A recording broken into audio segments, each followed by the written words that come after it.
Good morning, boys and girls. Happy Tuesday. So remember this week in our Zoom, we're reading 50 Cents and a Dream about Booker T. Washington when he was young or joven. And we're learning about the word resilience or resiliencia, which means not giving up even when things are hard. No rendirse.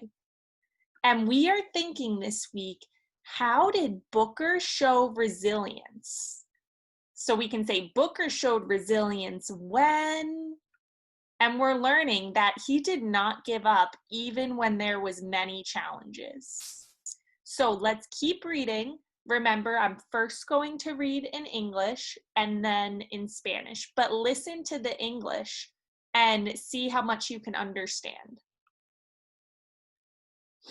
As a teenager, he heard talk of a wonderful school called Hampton Institute. Negroes could study writing there, along with farming, science, and many other things.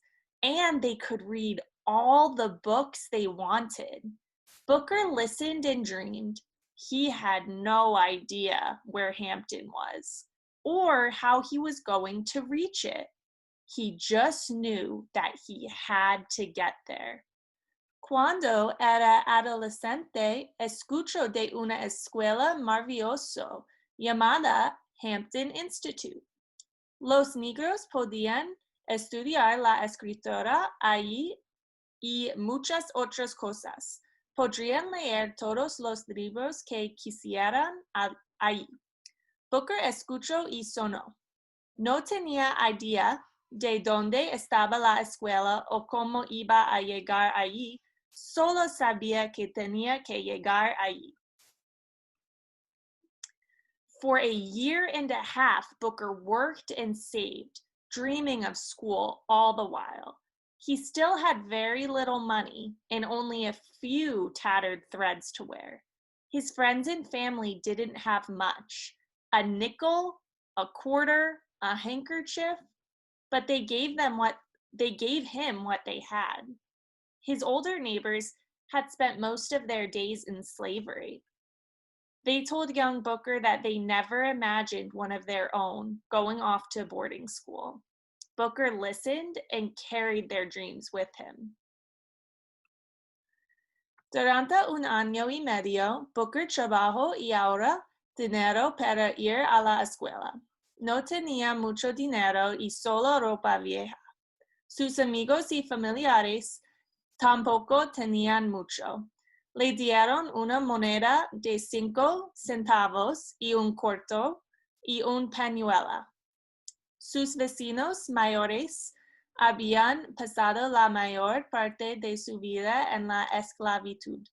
Nunca imaginan que uno de los suyos iría a la escuela. Booker escuchó y llevó sus sueños con él. He walked most of the 500 miles to Hampton Institute. It was a journey of many days through the mountains of Virginia to reach the sea. The wind nipped at his weary bones, and the hard ground made his feet ache. But he walked on. Booker caminó la mayor parte de las 500 millas hasta el Instituto Hampton. Estaba tan cansado y frío, pero siguió caminando. His money had run out.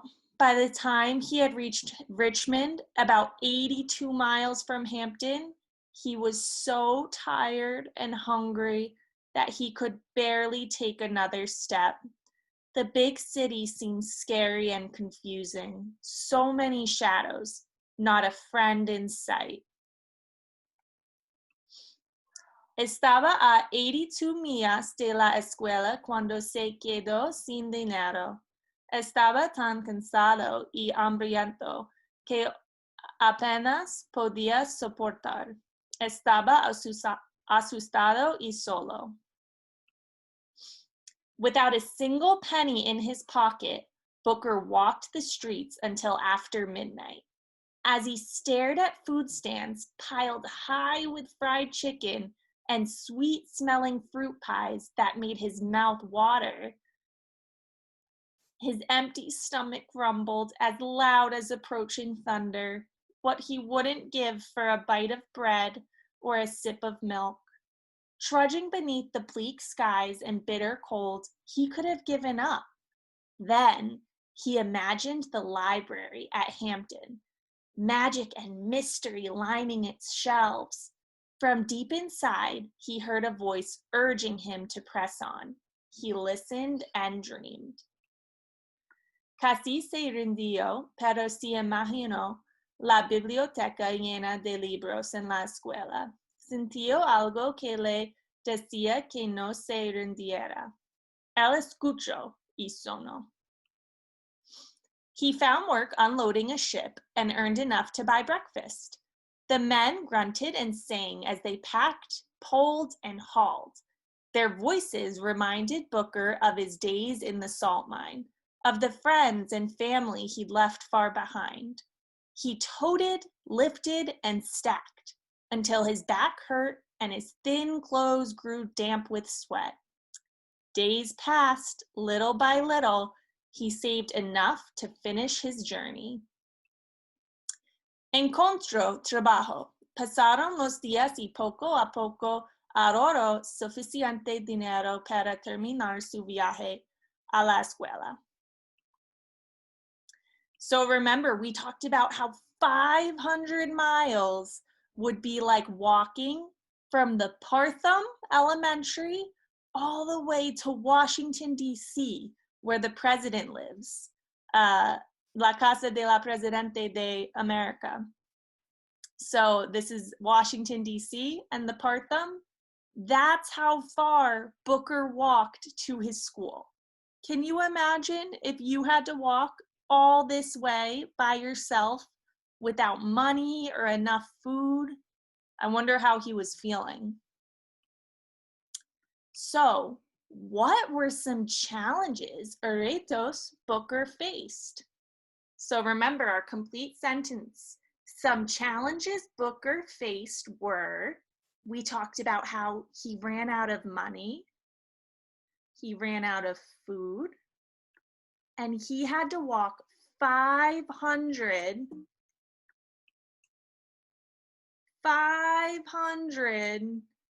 miles to his school.